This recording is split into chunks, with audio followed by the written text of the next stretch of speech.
Having a practice is hard. The actual act of having a moral soul is not the hard part. The hard part is knowing you're going to be misunderstood.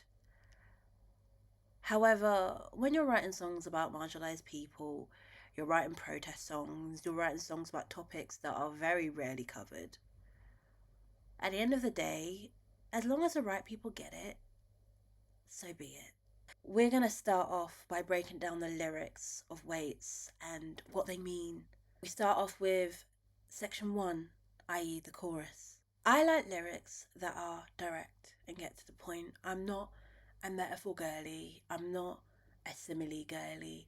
I like to just say what I feel. I also thought I should start the song off a cappella because, and I'm not comparing myself to Whitney Houston, I promise, I am not that girl.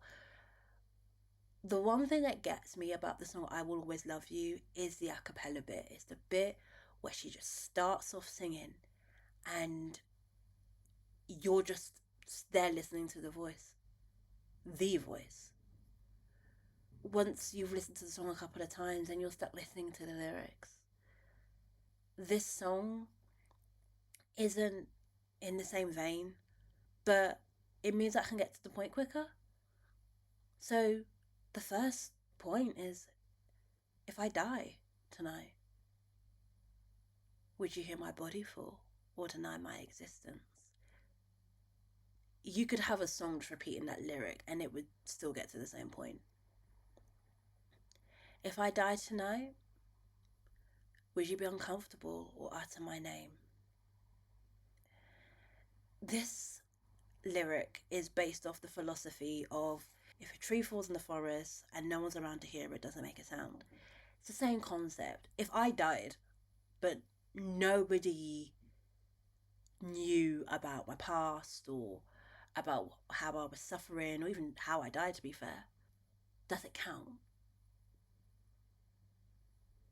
And obviously it does, but you see my point here. I'm using the same philosophy here.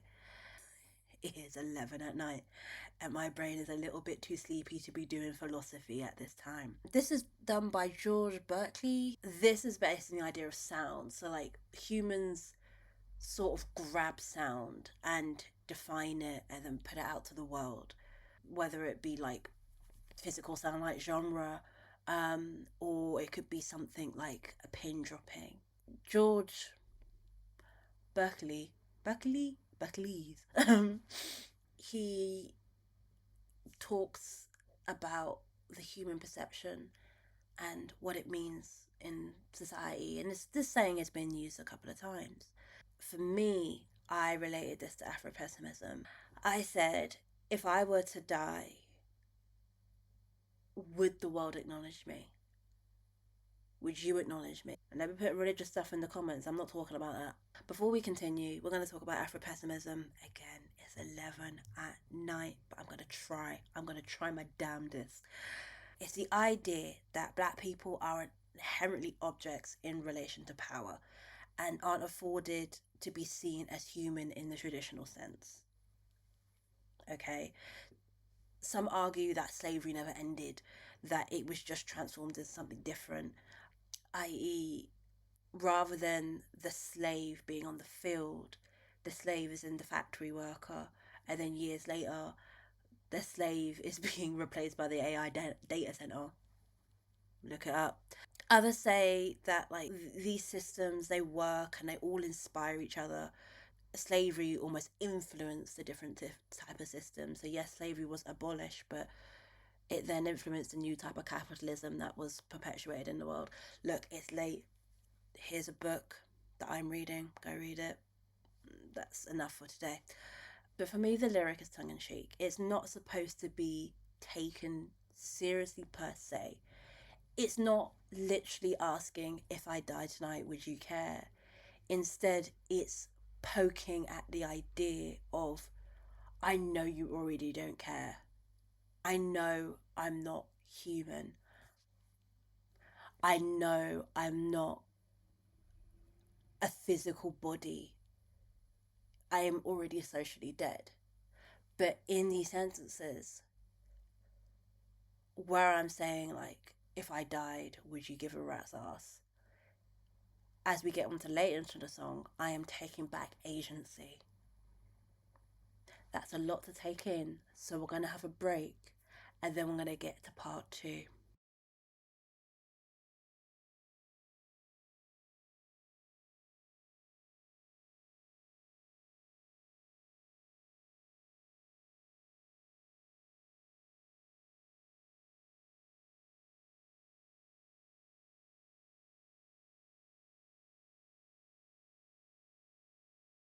Alright, section 2, the verse. I want to be caressed by the water, my toes deep in the sand. I know the sea will treat me so delicately, even if for a moment. My mum always said that it's something to do with slavery, because she always relates a story to me about slaves jumping in the water to escape and be free, even if they knew they were going to die. I'm not going to try and act like I thought of that when I was writing this, but I wrote it, and then the thought came after of like, wow, we really do talk about water a lot. Water is our freedom. You know, during the slave trade, there is the song Wade in the Water. Where did that come from? Wade in the water, wade in the water, children, wade in the water.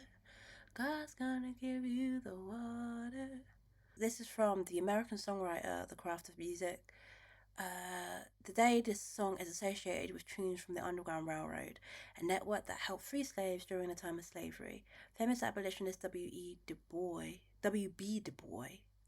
called the genre of song from which Wade in the Water comes from sorrow songs. He added that they were African Americans' greatest gift and a singular spiritual heritage of a nation. Right. Well, isn't that interesting? We both learned something today. But I do love the idea of water. Like, I think whenever we as black people want to talk about freedom and we want to talk about life after death, we tend to relate to water. And I think we all have that connection in some way. And I do find it quite sad, but also quite beautiful. I wanted to honor this in my own way in this section. For me, honestly, I hate swimming, but I do love water, and I always feel like I can just be myself when it comes to being in water. So that's where the inspiration came from, really. Nothing more to it. Originally, this is where the song ended. It was just going to be those 2 verses and it would repeat, similar to Scapegoats. However, in this day and age of misinformation, I thought I had to be a bit more direct. So I said I'd write a 3rd section. You act like I'm a lot to handle, as if you've been carrying these ways. I'm waiting for the day when you can no longer look away. And this is just dedicated to everybody who is suffering through the atrocities around the world. Do you know the poem that's like, first they came for insert thing here, and then they came for insert thing here? I hate that poem because 1, there are intersections in that. 2, some people will never care. 3, why did it take you so long to care, you weirdos? It's late at night, let's chill. Let me chill. I've made 2 references to the Fresh Prince.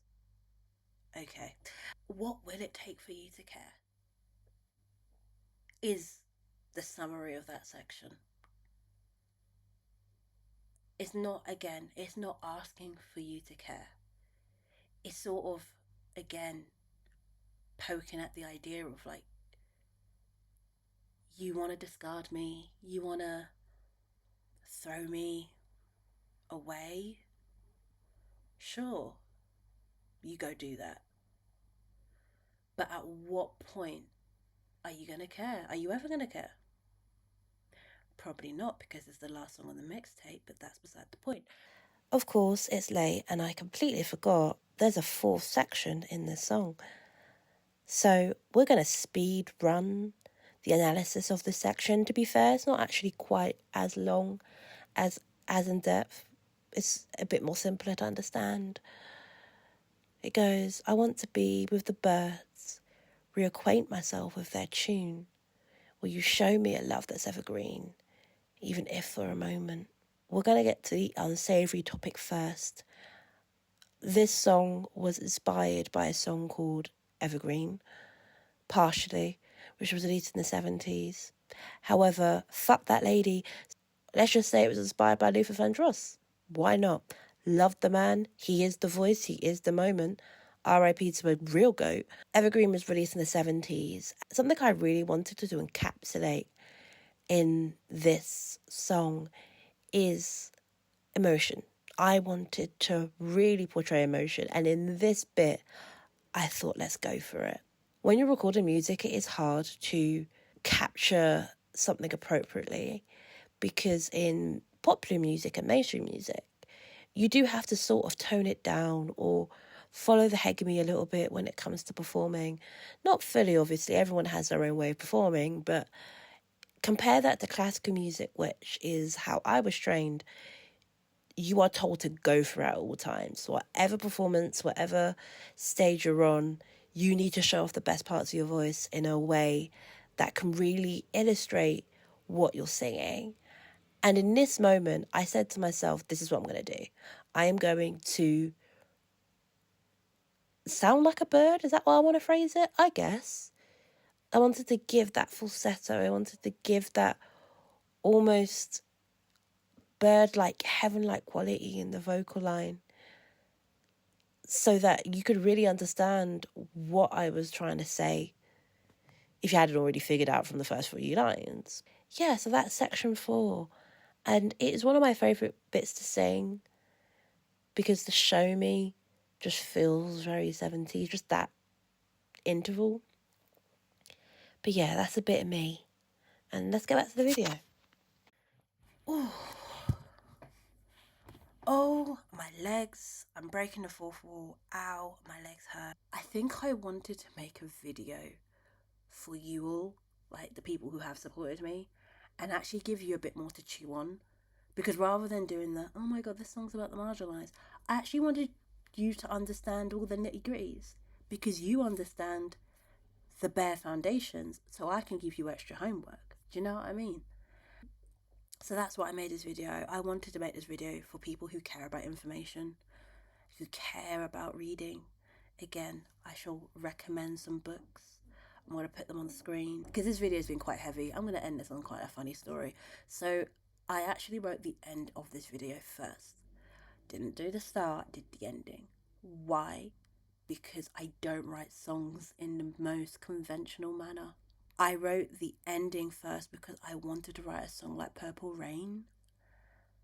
I think Purple Rain is such a beautiful song. Not the biggest fan of Prince. Definitely not the biggest fan of Prince. And I tried to make the